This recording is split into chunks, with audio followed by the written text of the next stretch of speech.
व्यापाऱ्याजवळ आहे आता माल. शेतकऱ्याजवळचा गेला तर 4,000 ना साहेबीन, 3,500-4,000 ना. कापूस गेला आता, कापसाला पण 10,000 भाव झाला तुमच्या. पण आमच्या काय कामाचा तो सरकार हे शेतकऱ्याचं नाहीच आहे, व्यापाऱ्याचं आहे. 6,500 कापूस दिला, आज 10,000 कापूस आहे. मक्का 1,300 दिली, आज मक्का 2,000वर आहे. हे शेतकरी सारे आरबळून गेले साहेब. आता हे जागेवर आऊट झाले साहेब. मागण्या आहे आता, खत भेटून राहिलं काय, ऑनलाईन सगळं झालं, कोणी विचारत नाही, देत नाही टायमावर. काय करणार आहे, 7 मागत्या, आधार कार्ड, सगळ्या गोष्टी. शेतकऱ्याला कुठं निकष साठी लावल्या, शेतकरी सारखा लईनीत उभी केला. अरे शेतकऱ्याने काही पाप केलं का?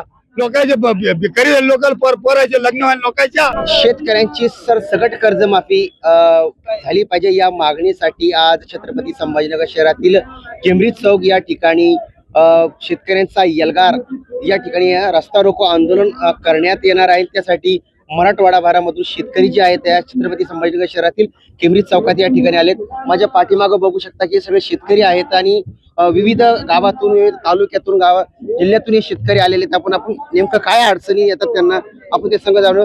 आपण दुसरीकडे पाहिलं रिमझिम पाऊस सुद्धा सुरू आहे आणि या भर पावसामध्ये सगळे शेतकरी या ठिकाणी हे आल्याचं आपल्याला पाहायला मिळत आहे. तर बाबा काय सांगाल, काय अडचणी नेमक्या शेतकऱ्यांना येतात? शेतकऱ्याला अडचणी एकच आहे की शासनाच्या मालाला सारे भाव आहे. गोड तेलाला भाव, साखराला भाव. शेतकऱ्याचा माल काय आहे?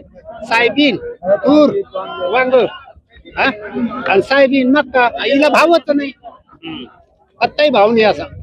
पाऊस सुरू आहे, भर पावसात तुम्ही बसलेला आहात. बसेले आणि भाव नसून तर नसून आतापर्यंत गोड तेल कमी होतं. आता गोड तेल फुल्ल व्हायच्या ऐवजी पुढ्यातलं येऊ राहिलं. हा पुढ्यातलं 170 रुपये किलो. कर्जमाफी व्हायलाच पाहिजे. जेवकडा काय अडचणी येतात? रोहित पवार सांगतात की शेतकऱ्यांना सरसकट कर्जमाफी झाली पाहिजे. कर्जमाफी झाली. कर्जमाफी केली नाही काही केली, माग ती ज्याला भेटली त्याला भेटली, काही लोकांना नाही भेटली ना कर्जमाफी. सगळे वंचितच आहे त्याच्यातून कर्जमाफी. आताची काय अडचण येते? खत काय, खतलंय महाग झालं साहेब. 4-10 पोते धान्य का एक पोतं खतीवर आलं. खताला भाव, शेतीला भाव नाही, पाणी पाऊस असं करायला, मालाला भाव नाही. आज मला तुम्ही आता सगळे पीक पेरणीचे दिवस आहे आता, तुम्ही इकडे आलात. हा काय करता साहेब, पीक पेरून भीती आता डबल पेराच ते मला पहिलं तर मळे आला, आता पाणीच नाही. पाणी पडाई कोणती कोण जरा उगलं, पुन्हा मळे आलं. शेतकरी सांगतात आम्ही सरकार सोबत. तुम्ही बोललात की सोयाबीनला भाव नाही आहे, ते भाव देत आहेत ना? सरकार तर भाव देत आहे. आता भाव वाढलेले आहेत सोयाबीनचे. आता शेतकऱ्याजवळ राहिलं नाही ना माल, व्यापाऱ्याजवळ आहे आता माल. शेतकऱ्याजवळचा गेला तर 4,000 ना साहेबीन, 3,500-4,000 ना. कापूस गेला आता, कापसाला पण 10,000 भाव झाला तुमच्या. पण आमच्या काय कामाचा तो? म्हणजे ज्या वेळेस सोयाबीन शेतकऱ्याचं सोयाबीन कमी पैशात घेतलं आणि आता जो व्यापाऱ्याकडे गेला त्याचे भाव वाढून टाकले का? वाढून टाकले, त्याचे भाव वाढले. मग सरकार नेमकं कोणासोबत आहे? हा, सरकारनंच केलंय.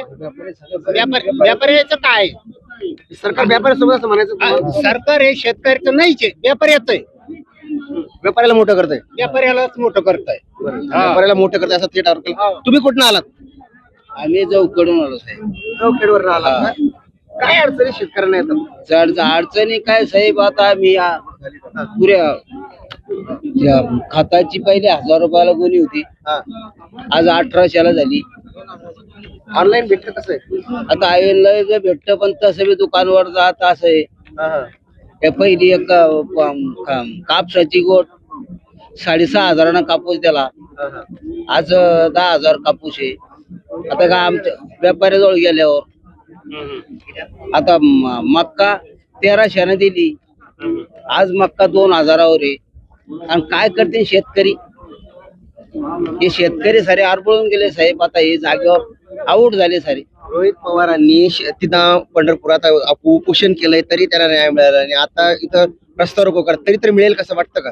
त्यांनी आता मिळाला पाहिजे. आता हे सारे शेतकऱ्याला थोडीफार काहीतरी मताचं कर्जमाफी झालीच पाहिजे. सरसकट 7-12 कोरा झाला पाहिजे. अरे मला सांगा बाबा, तुम्ही कुठनं आलात? पळशी, कन्नड तालुका, बरोबर आहे? संजनाताई जाधव, आमदार आहेत ना, हा काय वाटतं शेतकऱ्याच्या प्रश्नावर काही बोलत नाही आता ते शेतकऱ्याचा प्रश्न सुटेल तेव्हा आहे ना. गण मागण्या आहे, आता खत भेटून नाही राहिलं टाइमशीर. काय अडचणी काय येतात हाताला? अडचणी काय, ऑनलाईन सगळं झालं, कोणी विचारत नाही, देत नाही टायमावर. काय करणार आहे, 7 मागत्या, आधार कार्ड सगळ्या गोष्टी. याच्या अगोदर होत होतं का असं? असं याच्या अगोदर झाला तर ते कशाला आलो असतो इथं. दुसरी गोष्ट 7 पोरे करतो म्हणत्या, काय 3 वर्षापासून चाललं त्यांचं सांगणं. ते एक नाव पैसा माफ आहे ना. त्या 2 लाखापर्यंत कर्जमाफी केली शेतकऱ्याला. पुढे केली, कधी केली? मला माझ्यावर 1.5 लाख रुपये 2 लाख रुपये कर्ज आहे, माझं तर नाही झालं. झाला नाही म्हणतात का? तो झाला नाही म्हणतात. आता भर पाऊस सुरू आहे, या भर पावसात तुम्ही आता या ठिकाणी बसलेला आहात, काय अडचणी येतात? 100% आपल्या राज्याचे मुख्यमंत्री देवेंद्र फडणवीस साहेब यांनी 3 वेळेस म्हणलं होतं की 7/12 कोरा कोरा कोरा. तर शेतकऱ्याला खोटी आश्वासन देऊन फडणवीस साहेबांना 100% फसवलं. आणि आता शेतकऱ्याच्या पाठीमाग फडणवीस साहेब, शिंदे साहेब हे सगळे आमदार खासदार फोडाफोडीच्याच नादी लागली. शेतकऱ्यासाठी त्याजवळ काही नाही उरलं समजा. मग मुख्यमंत्र्याचं लक्ष कुठे आहे? मुख्य खासदार फोडावर 50 कोटी द्यायचे, खासदार फोडाचे, आमदार फोडाचे. हा, शेतकऱ्याच फक्त रोहित दादा वाली आहे. रोहित दादानं पंढरपूरला उपोषण केलं. रोहित दादा प्रत्येक गावात खेड्यात जाऊन संबंध महाराष्ट्रामध्ये फिरू राहिले. तर शेतकऱ्याचा जाणता राजा रोहित दादाचे या महाराष्ट्रामध्ये. पण आता तुम्ही सांगितलं रोहित पवार जनता राजा आहे, पण आता ते अशी पण चर्चा आहे की आता ते टायगर, ऑपरेशन टायगर आता हे इकडं शरद पवार राष्ट्रवादीकडे येऊ लागले म्हणून त्यांचे आमदार फोडण्यासाठी. अरे आमदार खासदार फोडायला शासनाजवळ तर पैसेच बरं का. सांगायचा मुद्दा म्हणजे मुख्यमंत्रीजवळ, शिंदे साहेबाजवळ याजवळ सगळं काही खोकेच भरलेले समजा आमदार खासदार फोडायला. अरे पण जर कधी तुम्ही खरोखरच जर शेतकऱ्याचा जर तुम्हाला कानावळा असेल तर 100% शेतकऱ्याचा 7/12 कोरा करा ना. शेतकऱ्याला कुठं निकष अटी लावल्या, शेतकरी सारखा लईनीत उभी केला. अरे शेतकऱ्याने काही पाप केलं का? तुम्हाला अन्नधान्य पिकून देतो, तुमच्या घरापर्यंत गहू आणतो, तांदूळ आणतो, तुमचं गोड तेल आणतो, साखर आणतो. अरे तुम्ही 2-3 टाइमचे अन्न खाता, हे शेतकरीच पिकवतो ना. आणि शेतकऱ्यासाठीच कशासाठी तुमचं कसं काही नाही. ते फक्त रोहित दादाला कळू राहिलं महाराष्ट्रामध्ये. असं वाटतं की रोहित दादा हे प्रश्न सोडतील? 100% उद्याचे मुख्यमंत्री रोहित दादा व्हायला शेतकऱ्यासाठी व्हायला पाहिजे. पण आता तुम्ही म्हणलं की खासदार फोडण्यात मग्न आहे सरकार आहे, मात्र सरकारकडे पैसा येतो कुठून मग? अरे सरकारकडे पैसा येतो कुठून? तर मग हे सरकार त्याच कामात पैसे घालून राहिलं नाही. टॅक्स आमच्या 600ची डीएपीसी कोणी 2200ला केली. एक 200 रुपयाचं 500 रुपयाचं सरकीचं पाकिट 800 रुपयाला केलं. हा, तर ह्यो पैसा शासन, आमचा जो टॅक्सचा पैसा आहे शेतकऱ्याचा, हे पुरा त्या खासदार फोडत घालणं लावला. आता काय म्हणे टायगर ऑपरेशन 6 खासदार फोडले, मांग म्हणे कोणतं ऑपरेशन 40 आमदार फोडले. अरे हेच तर शासनाची रणनीती सगळी. अरे शासन हे मतदाराचं नाहीच आहे, आणि मतदान करेल हे शासन नाहीच आहे. कुठेतरी गपला करून शासन उभी करते लोक. तुम्ही आंदोलन या ठिकाणी आलात, पण आता तुम्ही आंदोलन करणार, पण या ठिकाणी 1000 ते 1100 पोलिसांचा बंदोबस्त आहे आणि ते तुम्हाला जेलमध्ये टाकतात. आम्ही आंदोलन कमी शेतकरी आलो तर आमच्यापेक्षा आता पोलीसवाले आणून ठेवले. समजा शेतकरी कमी, पोलीसवाले आता म्हणजे यायला घाबरून आंदोलक बाजूला गेले ना. शेतकरी गरीब असतो, शेतकरी सुशिक्षित राहते, बरेच शेतकरी ते पोलीसवाल्याला घाबरून बाजूला राहिले. सरकार दडपशाही 100% दडपशाही करतं सरकार, आणि दाबाचा प्रयत्न करतं. यायला स्वतःची इंग्रजासारखी राजवट तयार करायची लोकांना, आणि शेतकऱ्याला दाबाचं हे 100% खरंय. रोहित दादा पाठीमागे संबंध महाराष्ट्र उभी राहणार आहे. पंढरपूरच्या पांडुरंगाची शपथ घेऊन त्या माणसानं अन्नत्याग आंदोलन केलं. तसं आज आमच्या संभाजीनगर मध्ये रोहित दादानं आंदोलन करून राहिले. पडत्या पावसामध्ये बाबा उभी आहे. आज त्या माणसाचं काही लेकरं बाळ काही संसार नाही ते रोहित दादाला. आज आमच्यासाठी रोहित दादा बारामतीहून संभाजीनगर मध्ये आले, उद्या जालन्यामध्ये उंटतील, परवा परभणीला जातील. ठाकरे साहेब बी हिंडून राहिले, उद्धव ठाकरे साहेब बी. अरे शेतकऱ्याचं दुःख जाणं, शेतकऱ्याचं दुःख आमदार खासदार नका पडू. लोकांना पोटात अन्न आहे का, लोकांच्या खिशात पैसा काय? हे पहा, लोकांचे भिकारी लोकांना पोरायचे लग्न व्हायला लोकांच्या. तुम्ही नोकर भरती करता, टीएटीचे पेपर फुटले, पुन्हा त्या नीटचे पेपर फुटले. अरे पोरा जीवन जगा कसं लग्न होतं वाकाचे पोरायचे? आणि काय याच्या भरोश्यावर लग्न होती साहेब? दर्शक डोळे उघडा पाहणार युवकाकडे, शेतकऱ्याकडे, युवतीकडे पुरा सत्य नाच झाला ना. गाडवून पोरं फेकून द्यायला लावले ते पोरीना. नक्कीच म्हणजे सरकार कुठेतरी सत्यानाश करते शेतकऱ्यांचा, असा थेटच आरोप या ठिकाणी करण्यात आलेला आहे. त्यांनी सांगितलं की सरकारचं लक्षच नाही, सरकारचं लक्ष या फोडाफोडीमध्ये आणि त्यांना पैसे वाटण्यामध्ये, शेतकऱ्यांसाठी पैसे नाही त्यांच्याकडे, ते सांगतात असं. आम्ही पळशी कन्नड तालुक्यातून येईल हा.